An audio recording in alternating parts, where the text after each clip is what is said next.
So good afternoon, everybody. Thank you so much for coming to our session today. We're super pumped to be here. So this is the first time that Salesforce has ever presented at LinkedIn.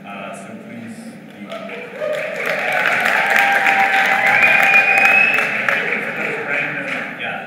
So please be gentle.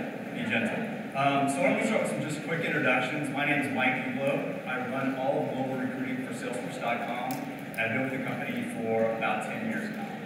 Hi, my name is Justin Benson. I'm the Vice President of Global Go-to-Market Recruiting, which loosely translates into I support the sales organization and our super talented leaders in APAC, EMEA, and Japan. Roll it to me. Hi, my name is Neil Marion. I run strategy operations for employee success, which is what we call HR. Awesome. Thanks, guys.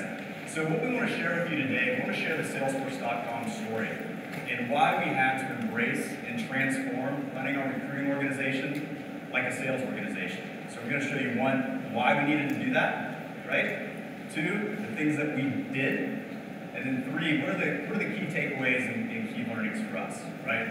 So let's start with this exciting slide. This is basically saying that once Neil presents a really sexy slide on analytics, you won't go out and buy Salesforce stock, right? And so this here, I don't know if Jesper can see this, but this is Jesper's cell number. So we thought we put this in about an hour ago. That'd be awesome. But unlike the keynote, you can win if you're not a Salesforce.com employee. So, and his prime hours are 2 a.m. to 4 a.m. tonight. Calls, texts, pictures. Hopefully we'll be out together. Whatever. And you win a free pass. You win a pass to drink for us, which is actually free. But anyway, we'll put that up there for you. All right, so let's get rolling. How many of you guys know what Salesforce does? Just quick show of hands. Okay, so majority. How many of you guys use Salesforce on a daily basis or work at a company that's a Salesforce customer? Wow, you guys. That's awesome. How many of you guys work at Salesforce? I was just doing that to kind of check the stamps on their hands from last night to see who should. But what we wanted to share, we want to start just a quick video, just to kind of give you a sense of what Salesforce is all about and really what our culture is all about. So let's kick into the video and crank it.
Thank you for the people of Salesforce.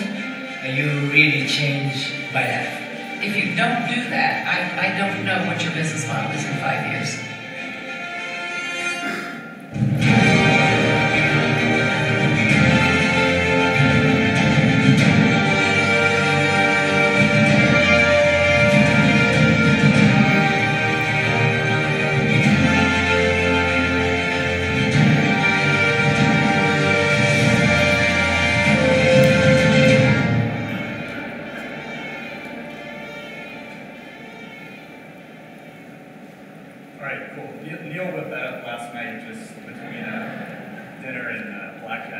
But I think what that video shows, and it gives you a sense of who we are, but culturally speaking, who is Salesforce, right? I think it's a very passionate company, extremely customer-centric, and very innovative. So, we've been named the world's most innovative company 3 years in a row by Forbes magazine. And, we're an enterprise software company. So when you think about enterprise software, you don't think about innovation, you don't think about sexiness. So it's awesome. So as a recruiting org, you're challenged every day to reinvent how you think about recruiting and to innovate, right? And we had to do that along the way. So we want to start that story and share that story with you. So let's start with some numbers. So revenue growth. I mean, anybody can start a company at $0 billion, but we started in 1999, zero in revenue, and got to $1 billion in about 10 years, which is, again, is incredible for an enterprise software company. Incredible growth.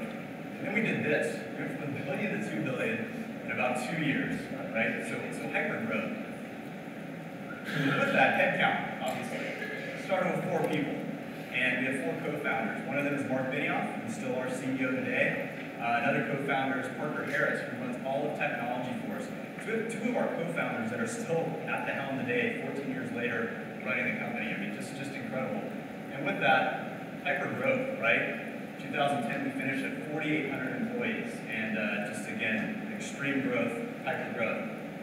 And that's a big picture in my head. That's huge. Did you change that to make it bigger?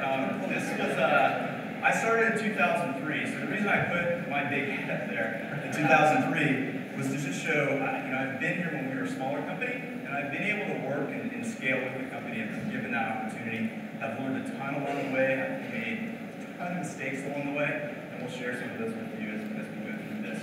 But for us, 2010 was really a tipping point for us, right? We were doing well, we were growing, we were pretty successful as a recruiting org. We were getting it done. But let's start with kind of the story of 2010. We'll tell you why we had to make some changes and why we had to morph into being more of a sales organization. So what did it look like in 2010? We were doing about 250, 350 gross hires a quarter, but we were very reactive. We were getting in recs and we were trying to fill them as quickly as we could. Traditional model, right? So we had recruiters, we had some coordinators, we had kind of some sorcerers here and there along the way. But we were scrappy, right? We were hustling. We were getting it done back then. We had 52 recruiters, but it was about a 50-50 mix of contractors versus FTEs or full-time employees. So how many of you guys have a 12-month rule on contractors? Right? All right, those that don't, you will someday. But it's painful because if you hire a contract, they can only stay 12 months. So for us, we'd spend a month or 2 ramping them, and then they'd be looking for their next gig at the 8-month mark, right? They'd look for their next gig. So we had high churn, right? We were always hiring more recruiters, more contractors, and it was rough. And we managed our capacity by field. So if development had to hire a bunch of engineers, we said, okay, let's add more recruiters over there. So we're managing a lot by field, more art versus science at the time. We're doing about 7.5 hires per recruiter per quarter. We had a strong group of recruiters. A lot of them are still in this section right here. They all sat together. They're a great group of recruiters.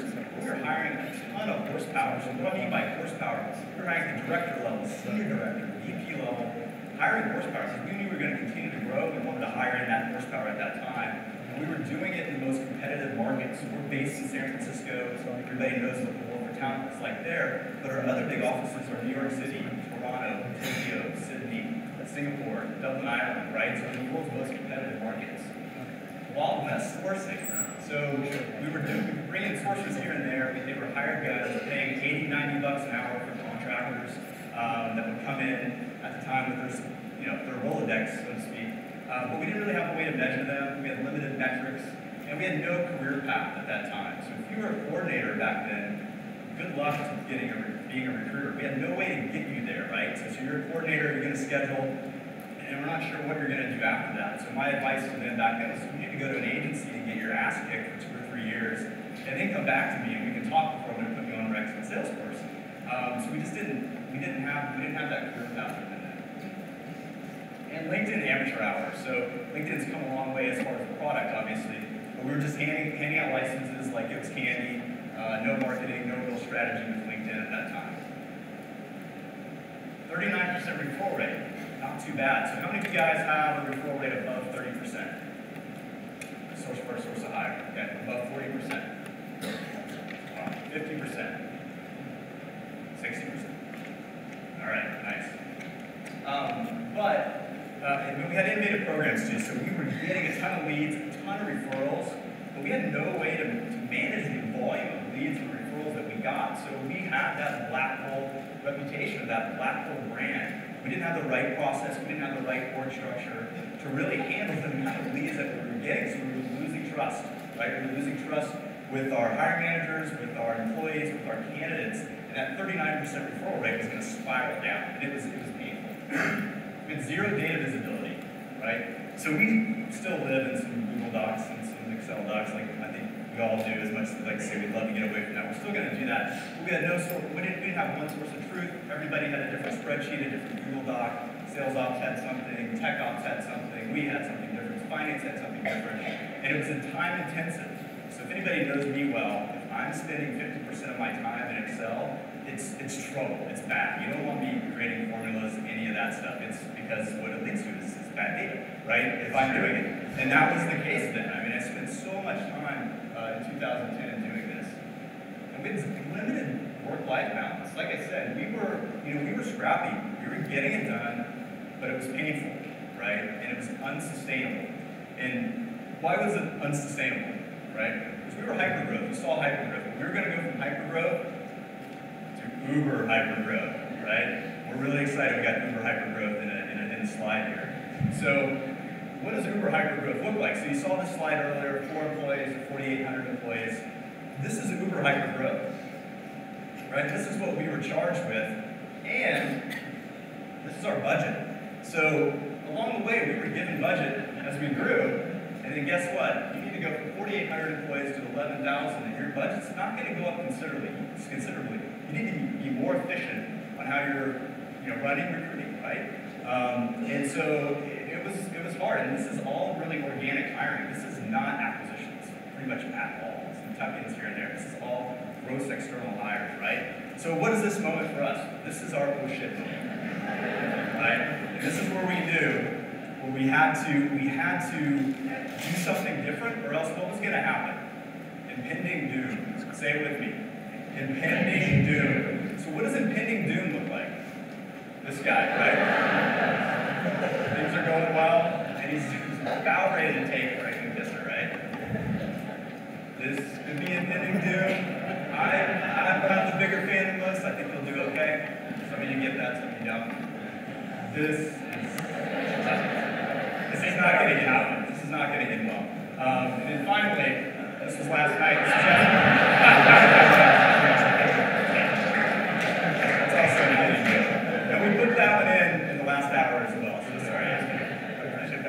Mike, on behalf of everyone here, I'd like to thank you for enlightening us with what impending doom really looks like. And I should say that at that oh heck moment, because I don't swear, that's when Neil and I joined. So we joined right in the middle of this time when we were in a major pivotal moment in our organization's history. And we needed to decide, what are we going to do? How are we going to scale? How are we going to meet the challenge of literally doubling the size of our organization in 2 years? And we had had lots of experience among our leadership team and our other colleagues and partners in HR, but we had never experienced anything quite like that. So we decided to look internally at Salesforce to see who in Salesforce has met such a challenge successfully. And really, we only had to look to our sales organization. Back in 2002, we had around 3,500 customers, and by 2010, we had over 70,000 customers. So obviously, they had built an organization that was able to scale. They had worked on the fundamentals of their operations, marketing, how they used marketing, how they built their pipeline. They also must have, we assumed, until we dug in and learned that it was true, they must have had the capability to build credibility within the organization to get the funding in the key markets where we needed to grow, where the opportunities were. So we decided to look to our sales organization, and why not mirror sales? I've been recruiting for about 16 years. Now I know what you guys are thinking. Yes, but you're 25 years old. How can you possibly get a recruiter? And I appreciate appreciate you guys thinking those fine thoughts. I'm a little older than 25, but why not mirror sales? In the 16 years that I've been recruiting, you know, when I look back going even up to 5-6 years ago, corporate recruiting wasn't in total control of their destiny all the time. There were some companies, but it was really the 20-80 rule. 20% of companies were really proactive, led with data, but 80% of corporate recruiting organizations just didn't know how to own their own destiny. And today, I don't think there's any excuse not to own our own destiny. And we certainly have decided to own our own destiny. And when you look at a sales organization and how a sales organization operates, and when you look at how recruiting can or should operate, there are so many parallels and similarities. So to pattern ourselves and to look to our sales organization for guidance, to look how they've built and operated in years past, made absolute sense, right? A couple things I'll just pull out of here, and I'll talk a little bit more about it, is marketing. We've taken control of marketing. We have a great partnership with marketing. Data and analytics, we have now earned the right to have a seat at the table, and I'm so tired of hearing how HR, oh, we need to get invited to the table. How do we get to the table? You just have to look to your partners, look to your clients. How do they communicate? How do they operate? And Neil's going to be giving us some insight later on into specifically how we generate the data, how we communicate with our customers, with our executive sponsors, etc. We're going to talk about three things. We have three core strategies. First, we reorganized our recruiting organization to mirror sales. It starts with marketing, our brand. Salesforce has a strong brand, but there are also misconceptions of our brand. And the thing being the head of kind of international recruiting, everybody knows who we are in San Francisco, Chicago, New York. But when you go to Toronto, brand recognition just plummets for some weird reason. And I'm from Canada, I live in Toronto. But it's just crazy. And then when you go to Tokyo, when you're in London, in Paris, in Munich, in Singapore, in Sydney, sure there's brand recognition, but there isn't the same understanding of our foundation or of how innovative we are. So we had some challenges. So we basically have built a very strong relationship with our marketing organization. And just like sales uses the marketing organization to build the funnel, to drive opportunities, we partner with our marketing organization to identify the opportunities to drive leads to our funnels through search engine optimization, SEM, and also we use marketing and partner very closely with our marketing organization to drive our referral program. And we'll talk to you guys a little bit later about how much success we've had there. Research. We've created a research team, in-house research team, and Neil will talk about the technology and some of the operational elements later. But we've built a small in-house research organization that creates leads for our recruiters. They go out, they mine data, and they tee it up. And I won't tell you the technology because I don't want to steal Neil's thunder, but they tee it up in a way that is really easy for our recruiters to build talent pipelines, to build opportunities within a given market. The next one is really exciting to me, because I was part of setting it up, is our inbound candidate sourcing team.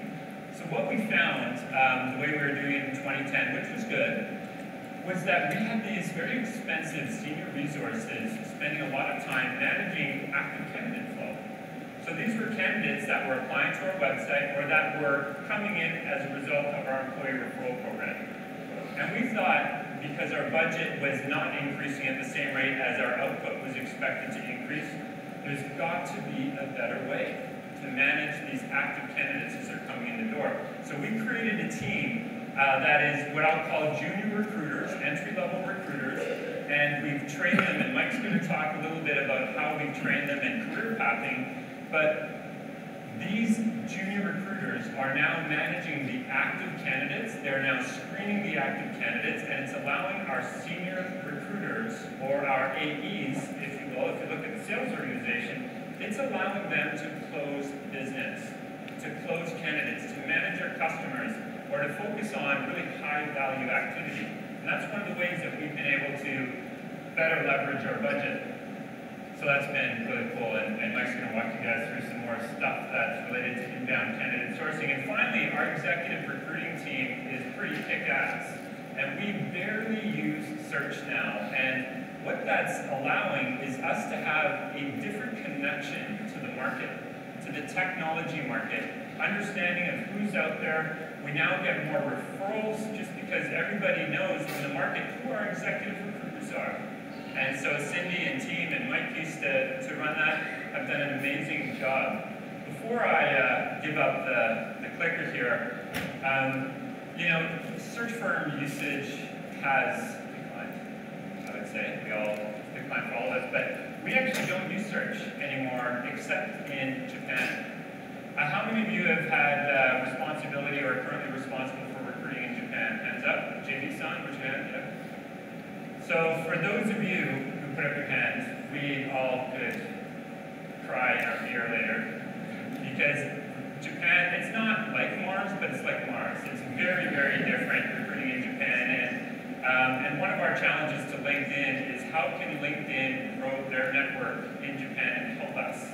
Because Japan is tough, and we still use agencies, and culturally it's very, very unique. But in the other regions, we've stopped using agencies. So, and I'm sure many of you have as well, and a lot of that is thanks to LinkedIn. So that's how we've structured, those are a lot of the similarities. I'm going to hand back to Mike to talk to you about how we've structured our team. Great, thanks, Jessica.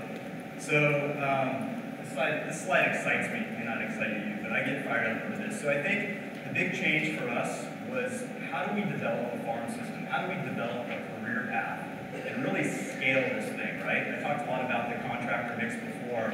And this is where we've gone. So we've mirrored sales. So if we start on sales way over there, right? We hire in at sales coordinator or what we call junior sales rep role.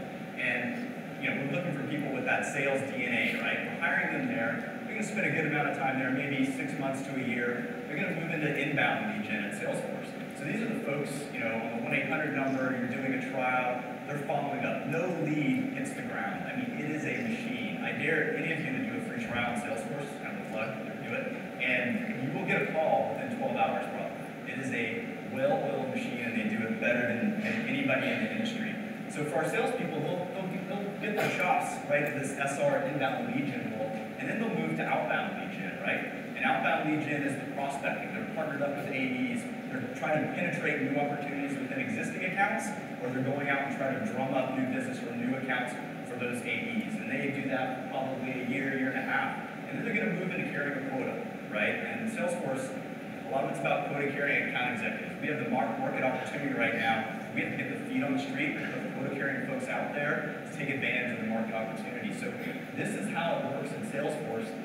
And we will hire some externally, obviously, in these roles, but there's really this path, this career path. And I talked to somebody last night at LinkedIn who had hired away one of our Salesforce folks into a regional VP role, and that person actually started here down in this higher gear bucket, right? And he loved this guy because he understood sales process so strong, and they learned that here at Salesforce.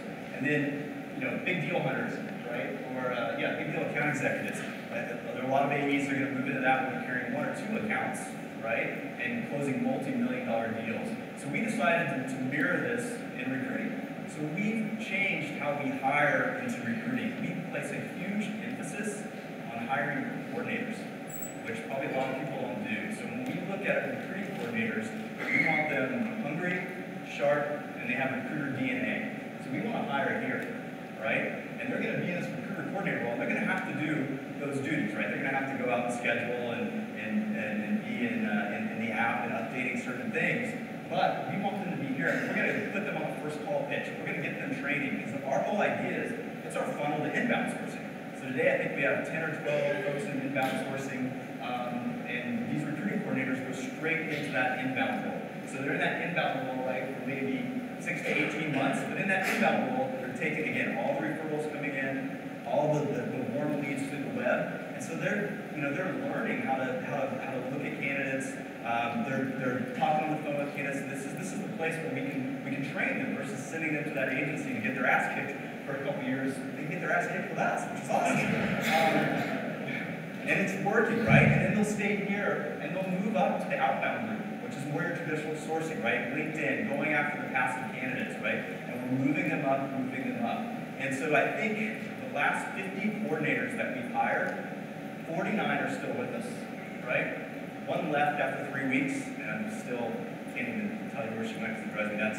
But one left after 3 weeks, and out of that 50, 30 we've promoted, right? And they're all moving through this. We have some people here that started in this yellow box, the recruiting coordinator role, and guess what? They're going to be recruiters, or they are recruiters, right? So we move them from the outbound group up to the recruiting role. And we have an opening internally. The first place we look is out of this outbound sourcing team. We don't go externally first. We still will hire here and there, right? But we want to create this career path. And the advantage for us is we can move people up that know the pitch. They fit into, they know the culture. They fit in well with the team. They know the ATS. The ramp time is minimal. And the culture piece for us too, like if you come on our floor and sit with these groups, you feel it, right? And it's fun. And it's probably like the most exciting thing I've been a part of in my 10 years at Salesforce is helping to build this out and to drive this. And this has been awesome. And it's working. It's working really, really well. So we get them the recruiter role, right? We want them productive. They're out there in that recruiter role. And like I think Jesper mentioned, before maybe if a recruiter was doing a 45-minute phone screen or a 30-minute phone screen, half that time was around qualifying. Well, we built it up so well that maybe they're spending just 5 minutes qualifying now as a recruiter because we scrubbed them so well in the inbound role or the outbound role. And then they can storytell, right? They can position the company. They can build a relationship, right? They can close versus spending half an hour figuring out if this person's a fit or not. We can develop this, right? And then, Jesper mentioned the exec recruiting team. We have an awesome team. I think we have about 7 people in that group, and everybody in that group except one has moved up through our organization, right? So just super excited about this model. Also on the recruiting coordinator side, Neil's team, the ops team, he's got a ton of people that were coordinators that moved in an ops role. We just moved somebody from a coordinator over to EMEA to work with Kevin Blair that's running ops for him in EMEA, recruiting ops. The research team, the main person there is the former coordinator. And then the marketing side, 2 people that do our recruiting events, both came from the coordinator side. So I think we've really changed the way that we do this. And it's been, like I said, I'm stoked. It's been awesome. Awesome. So. Thanks, Mike. So the org changes that Mike just covered are amazing and are hugely important, but you can't have just an org change. You have to have process and workflow, and most of that is going to be rooted in the foundation of technology. So I'll quickly cover some of the key changes we made over the last 2 years at Salesforce to show you how we're structured in order to facilitate that. All right, the first one, the ATS. Everyone's in the ATS probably most often. This is our system directors, recruiters. We didn't do too much substantial with this, but what we did do was mirror this to sales. And this was important to us. Our sales team uses a CRM that they use to track their accounts. We looked closely at that and wanted to understand what language they're speaking in their CRM system, and then we mapped that back to our ATS. And we made those changes within so that really at the end of the day, we had the same conversations. And the key one is that you have a sales team talking about opportunities. Right? They want to talk about the sales pipeline. They want to know how many leads were converted into how many opportunities, and how many of those opportunities were eventually converted into accounts. With our ATS, we kind of speak the same language. We have how many leads were turned into how many applications, were turned into how many interviews, and how many offers, into how many hires. And we can go to our sales teams and our clients, and we can talk about these with distinct ratios that tell us just how much we need to focus on and where, just as they would in a sales pipeline. The second thing we did was we built a CRM. Right? We're unique from sales in this regard in that they can use a single tool to track all of their activity. We, for compliance reasons, we have this, have to have your leads in a separate system, and that is our CRMs. These are people who have not applied, but want to maintain relationships with them forever. We hire lots and lots of people at Salesforce, and many of those roles are the same. We don't have to recreate the lead list every time we want to source for that. So before we had a place to put those leads, maybe this is the same for you as well, but a lot of those quality leads that we know we wanted to maintain relationships with, those people were on an Excel spreadsheet or written down, and they were in a recruiter's top drawer. So if I wanted to go to a client and articulate a pipeline around hiring, I had to wait until after work and I had to go through everybody's jobs. And I don't recommend that because there's some scary dark stuff in these stories. he does have to flap the Toronto to see what's in my drawers, but he does. That's how it changed. We had to update that. So we did this in-house. This speaks to the innovator of Salesforce. We built an in-house CRM that isn't rocket science. It looks at the same things you would track in a sales-facing CRM. We took a lot of those attributes, we put them into another system, and we loaded it up with things that really can't be basic. And it's fairly good. So we can track a lot of things in this. One thing that actually is unique about this is that we put a scoring system in it. Because as a recruiter, if you're going to look at a resume in front of you, you can tell which one you like based on whatever attributes you're calling with, right? So I like the school over the school, I like this employer history over this employer history, or whatever those attributes are. We built in a dynamic scoring system that lets us score their resume and then effectively stack rank, which is very helpful to us. In a different way, in that we really don't want our recruiters in the CRM all day long, or in the ATS all day long, or our recruiters close it. We want our outbound sourcers, We want everybody doing their job and not messing with the technology. So we centralized the heavy technology into our research team. And the research team is just like sales, similar in that sales has a lead gen service for account executive. We're going to give you a list of hot leads, and help you go out there and close them. Our research team does something similar. It will go through our CRM. The small team will go through our CRM, and it will pull out people who match the profile you're requesting. Recruiters go into a quick system, they ask for whatever type of profile they're looking for. It lands in a researcher's inbox, they process the list, and they deliver a list of staff-ranked people based on attributes like propensities with tribe or really overall fit. It delivers it back to that recruiter, and it does it inside of this CRM. So they can tackle it not in an Excel spreadsheet, but actually in a system that's trackable. So we can actually see progress on those campaigns to contacting everybody or really the activity around the thing. For us, that is a key metric to being able to go back to the client and articulate the progress towards closing. We, since 2010, have changed our LinkedIn strategy. It wasn't just give everybody licenses, just what happens. It was, let's be proactive about this. LinkedIn has changed quite a bit as well, but we do give a lot of licenses out. We have a huge marketing strategy. So our marketing team here has done an outstanding job of really managing our profile and managing the marketing around that, as well as our job profiles, which are all on LinkedIn, but it has been an essential part of the strategy and really is one of our primary success tools around one of the last things we did was start to be a little bit more, creepy is the right word, we wanted to look at social listening to see if we can help identify candidate pipeline. If you haven't used a social listening tool, they're pretty cool. It's like a Google, except it listens to all the online chat out there for different sites like Twitter or YouTube, and you can aggregate search terms and pull in all the information you're hearing on the web. Why not point that towards a candidate experience? So in this example, what we knew was that one of our key competitors, well, I never mentioned, was having their AE club event, which is their top salespeople, top 100 salespeople are going to go to Hawaii because they want to celebrate the massive quota that they beat that year. We didn't know who was going. We knew there was going to be an event. So into this social listening tool, we typed in the week, the hotel name, and we just kind of listened. And what came out about was 21 names of the top 100 salespeople. These are talking about how awesome it was to see Sting in their private concert, and how great it was to play with Andre Agassi in their private tennis match. They're out there talking. People do that. And we were pulling in all those names. Take these, put them in our CRM, look like a long-term relationship, put them over the numbers. All right, so that's the technology foundation, and that's really important for us as well. But once you have the org, when you have the technology foundation, we want to now lead with that data. This is my favorite quote. This is the most representative quote to Salesforce. I think it's a different company, but it is 100% true. Like, let's have a conversation, but if you bring data to the table, right? If not, then we're just going to do what I want to do anyway. So bring data to the table. So we did. This is a snapshot of a sales dashboard. So our sales team uses this to track progress around sales pipeline. And I'll say, no real reason to look deeply into this, other than the aesthetic of that versus what our recruiting dashboard is, which is this. So we go into clients with exactly the same look and feel of the technology that they're seeing. The reporting structure is the same, and it's very easy for for us to have that story, because we talk similar languages with them. We went from art to science in the past at one point, so we do spend a lot of time selling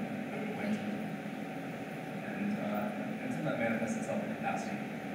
But it's important for us. Beforehand, we were looking at where to put recruiters, and we would definitely use that field. I think we need more here in this region because they have more backs there. But now, we can look historically at many, many, many quarters of data and predict exactly to the hundredths place in decimal on where that average number of hires is per recruit. And then we can take that information and apply it to what the forecast looks like on a regional, functional basis. And then we can go to our clients, right? We can go to our clients with that information. And yes, you're on the ground all the days, all day long. Yeah. So maybe there's an example there. So I don't know if my team loves me or hates me because of capacity models, but I love them because they play nice. What we're able to do with the capacity model is we're able to map out monthly, quarterly, annually, exactly how much capacity we have to support our company's growth. Now keep in mind, at Salesforce, we do not measure time to fill, ever. It's not in any of our discussions. In fact, this is the first time I've talked about it in 2.5 years. We are responsible for working with finance and our business partner and our clients to hit headcount targets. Finance sets aside money to hit headcount targets. With a capacity model, we can responsibly and communicate to our clients and our financial business partners the way that they communicate. We can say, hey, we're green, green, green. Oh no, we're red in EMEA. We need to add capacity of 3 recruiters in EMEA, or we're going to miss our numbers. So we have a decision to make together, finance and client. We can do 2 things. Either you can help us get money because we don't have a slush fund that I'm aware of, right? We are a cost center, right? So we don't have access to a lot of extra cash. So either you guys help us find funding, or we can miss the number. What should we do? So now we have the data to have that discussion with adults, like the way that they communicate. And it's a game changer. We have very strong partnerships with our customers, and this is one of the key reasons. Yeah.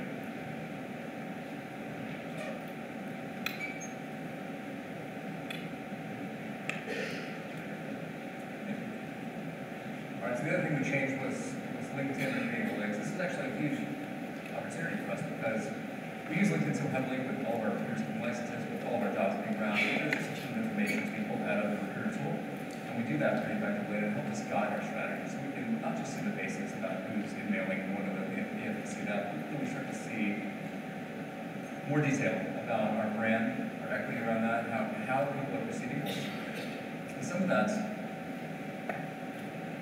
manifests itself into this, which is our talent product. How many of you have this for your team?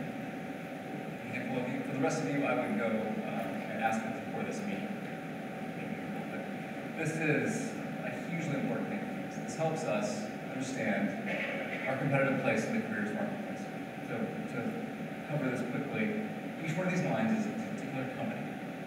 And the green is how many people are coming to Salesforce from that company. The red is how many people are leaving Salesforce for that particular company. So you can measure your competitiveness around your careers. Right? So if you look at the top bar there, that's obviously one that we're looking at very closely. Of course, we're winning that one. Right? You are telling me I couldn't tell you what it is. It's good, right? So I won't. But it does help us. When we look at something like the 31 to the 3, then we have to take a closer look at really who that is. And what can we do to change our brand strategy against that? Because it might turn into a much bigger issue, and we may not see it coming. So another angle we're taking with our clients is really thinking about this from a marketing perspective. So this is an example of an analysis we did for a sales team, where we're going out to our clients and saying, look, here is the applicant volume from a particular company which we would like to hire people from. We're going to deploy a couple of key tactics and really see how that affects the applicant volume. We might hire a key executive from there, we might launch a marketing campaign, we might do one of many things, and here is the result we're seeing from that. So this is getting pretty close to ROI analysis. And for us to go to a client and talk about this as if we are our team, it's the same language. This is the way that they receive it from marketing, as if they were selling a product or service. And for us, it's a really useful thing in terms of building trust. So So this is another exercise that's going after building trust and trying to be a little bit bigger than the recruiting organization we were a couple years ago.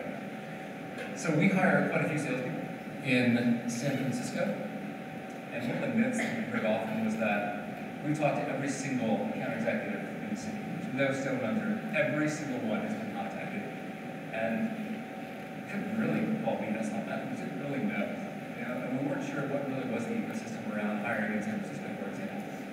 But with LinkedIn data and other sources, we can actually get pretty close to pinpointing exactly our market penetration for a particular role in a particular market. In this case, we looked at San Francisco and said, here are all the people on LinkedIn who are salespeople, and we're not going to hire a salesperson unless they have a LinkedIn profile. We've talked to 28% of them. And if we're only hiring the top 10% of the population, that means we pretty much talked to everybody who is realistically going to work at Salesforce. We actually have talked to everybody in the city.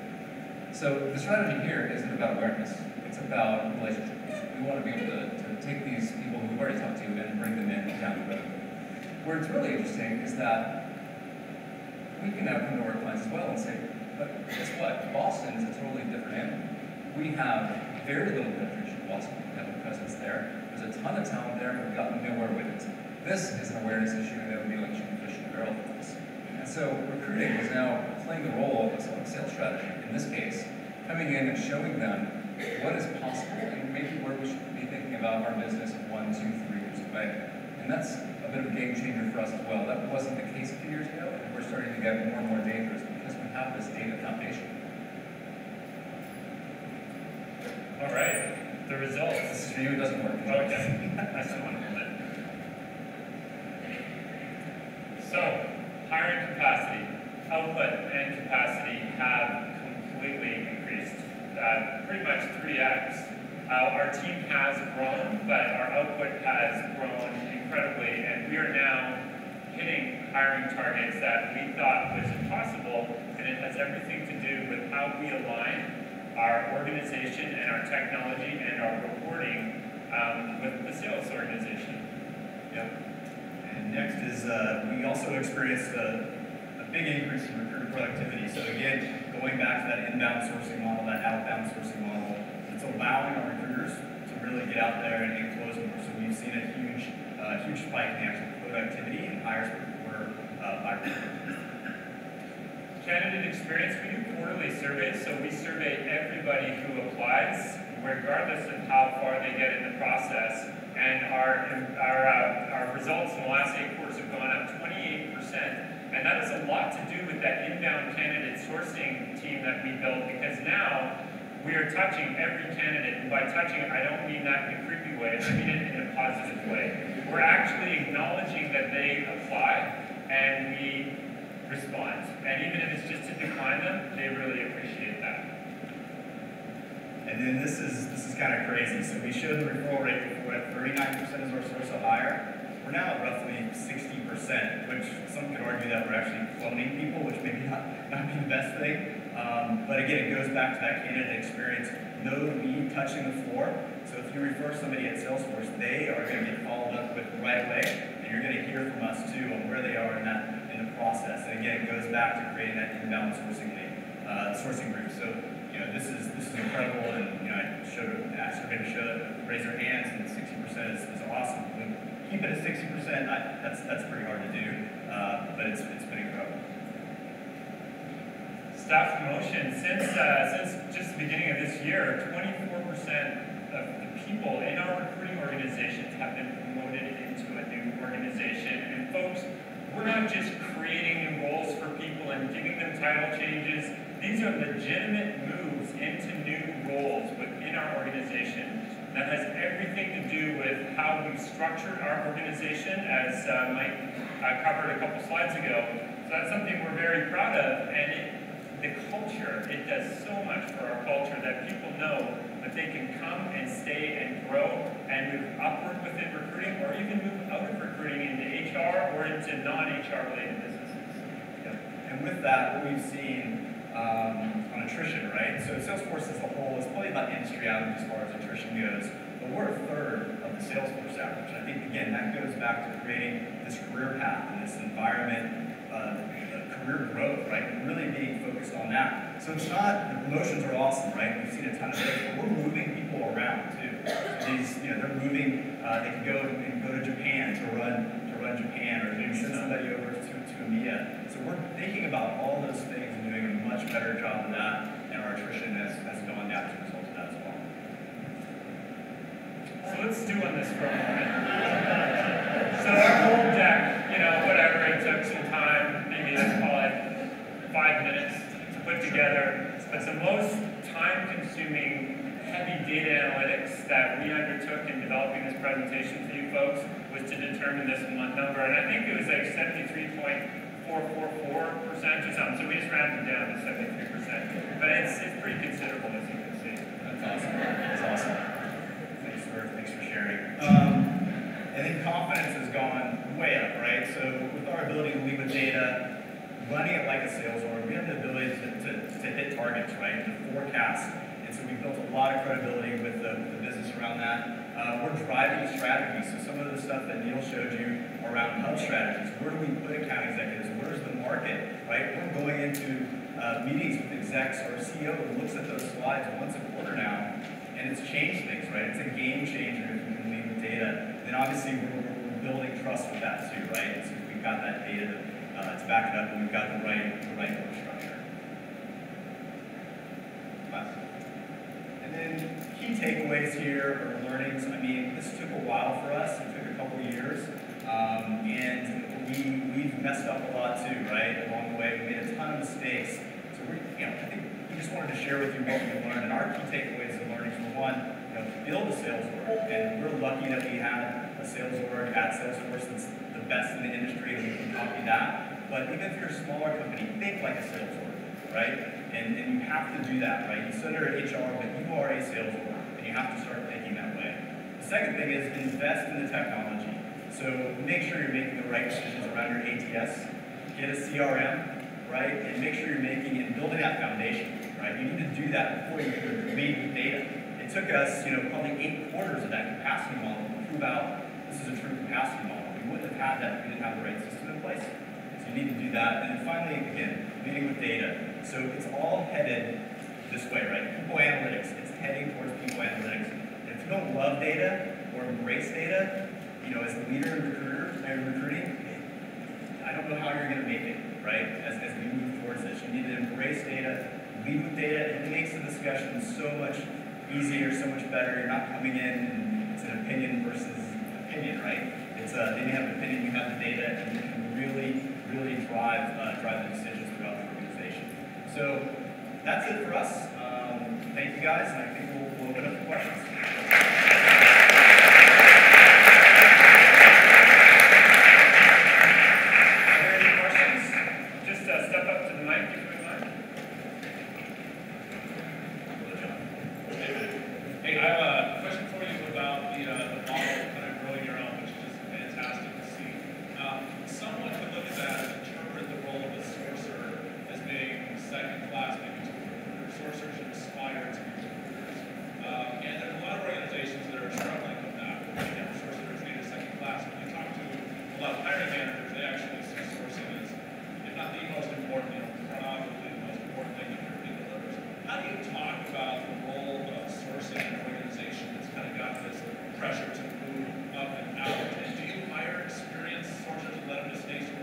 Yeah, good question. So we do hire experienced sourcers. I would say the majority, though, are fitting within this model.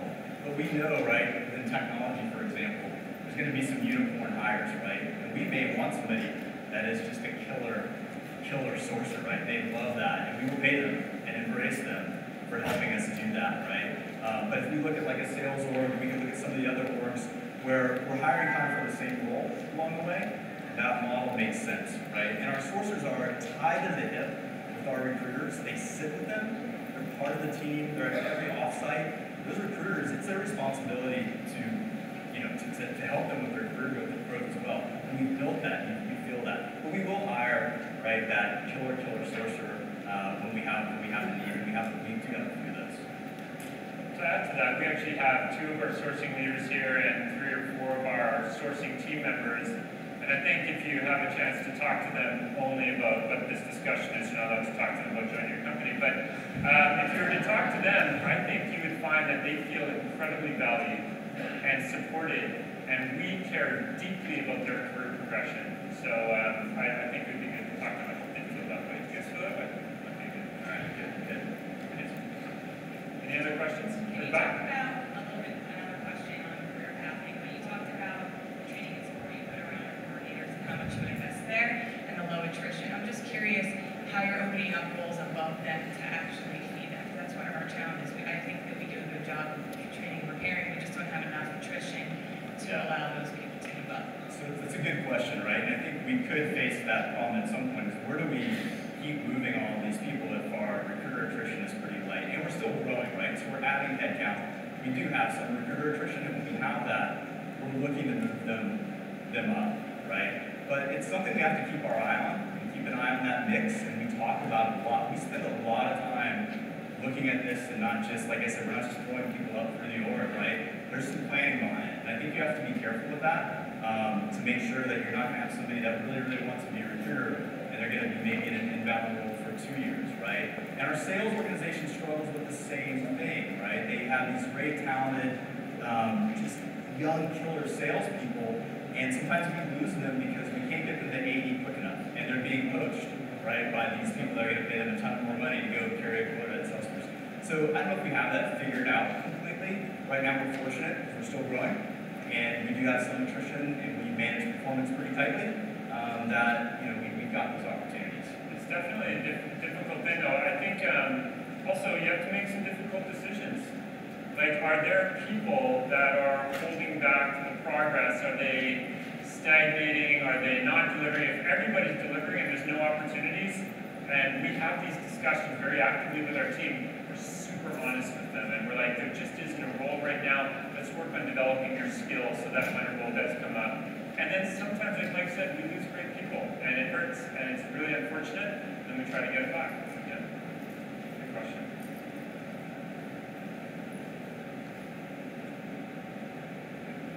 Can you just talk a little bit about your management structure? Oh, sorry. Our structure as far as management goes? Yes, so as you continue to build out and grow both capacity Sure. of your recruiting capability, do you have workforce modeling as well for managers?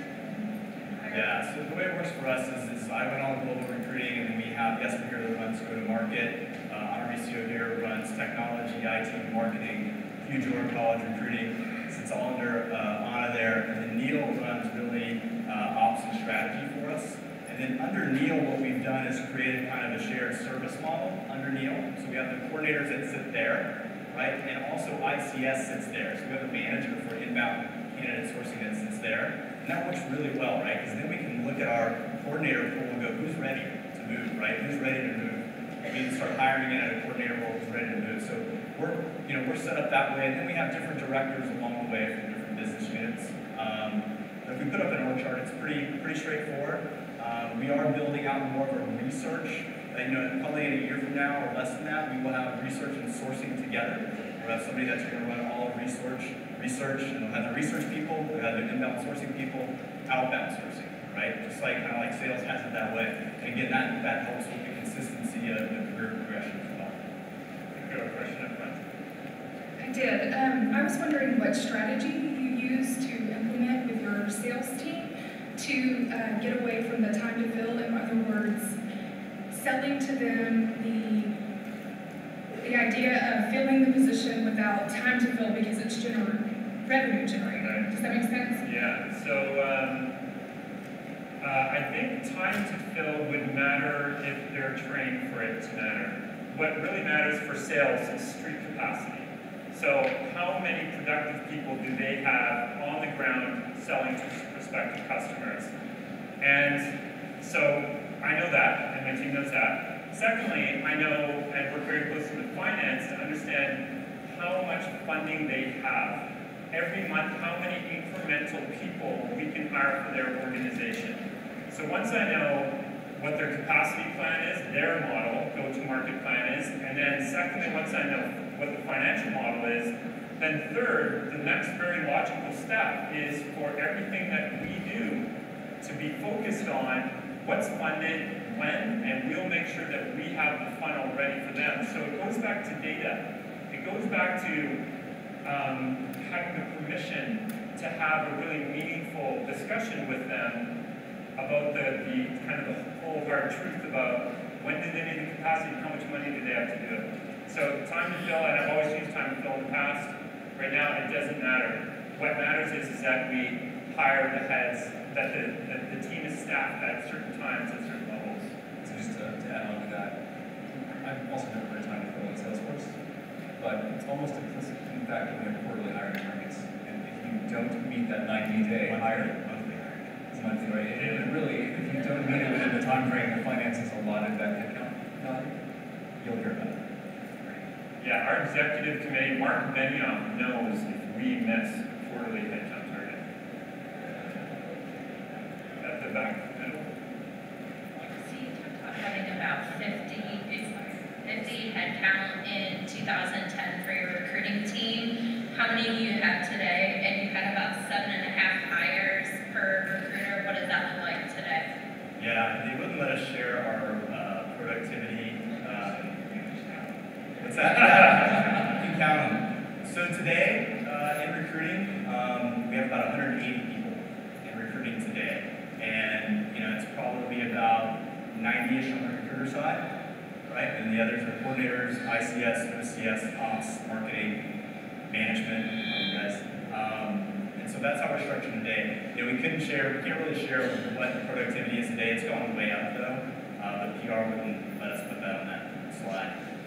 Sorry. You can find me afterwards and we can talk. Okay.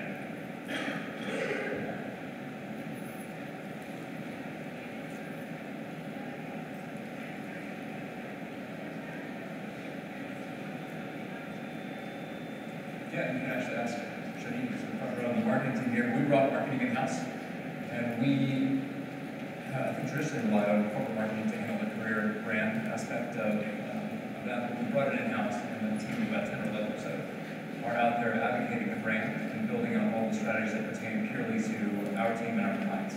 So it's much more manageable because it is in-house, because you can execute it more nimble. It's a very, very close partnership where they understand that our fundamental challenge is filling the pipeline with quality candidates. So when we have our offsites, when we have our meetings, marketing is a part of our team. And whether it's events, we do a lot of recruiting events, or if it's developing a SEO strategy, they know exactly where we are in our time series and where our challenges are. Any other questions at the back? Yeah, just one. If you're modeling your team after sales, how do you pay them? Good question. So, I think this is, I would not get feedback from you guys. I would love to get feedback from others, or if someone has put together, really compensation models for recruiters, right? There's always talk about that. Do you build a comp plan for recruiters if you really run it like sales? I think for our size, it's difficult, right? Just on how do you administer that, right? And then two, are you driving the right behaviors with that, right? And I think I struggle with that, right? And those two things keep us from doing that. I think what we do though, so they're on base and then they're company bonus, but we'll do a lot of spiffs and we do a lot of fun things, I think, and try to do them quarterly or definitely like Q4 and hitting those types of numbers. So we'll throw those in there very much like sales and spiffs and things like that.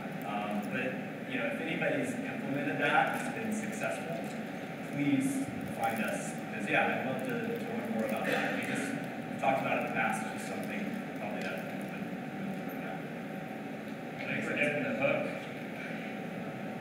Okay, yeah, sorry. Okay, one more. Yeah, did you guys look at other processes when you were looking at all these things, like the interview process, the offer, approval? I mean, you're trying to get scales of efficiency, right? So as a smaller company, you might be putting people through 3 in-person interview rounds and 10 different interviews. Did you look at that side of it as well? Yeah, we've done all of that, and it varies by group, right? We don't have one standard process, but an example right now is Rhonda, who leads commercial sales recruiting for us. There's been the same process in place for like 8 or 9 years that unfortunately I was part of implementing at the time, and she's gone about changing that, right? So we can look at the different ratios of how many applicants, how many interviews, how many offers, and become more efficient. So we've done all that too. We'll probably do a whole session on that stuff, but yeah, we definitely have looked at that to be more efficient and effective. All right, thank you everybody.